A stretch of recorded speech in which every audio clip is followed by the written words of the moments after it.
তোমার নিষ্পাপ মুখটা দেখা আমি কখনো ভাবি নাই তুমি আমার এভাবে ঠকাইবা।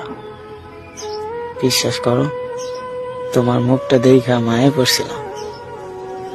ভাবছিলাম এই মানুষটা হয়তো সারাটা জীবন আমার পাশে থাকবে, কিন্তু দিন শেষে তুমি আমাকে ভুলে যাবা এটা কখনো ভাবিনি। জানো, প্রথম প্রথম ভালোই তো ভালোবাসলা, আগলে রাখার জন্য কত কথাই বললাম, অথচ যখন আমি তোমার মায়ে পড়লাম তখন আমাকে অবহেলা করা শুরু করলে।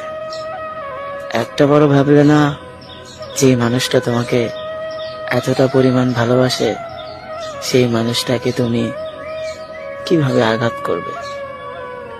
জানো, মাঝে মাঝে নিজেকে অনেক বড় বেশি অসহায় মনে হয়, কারণ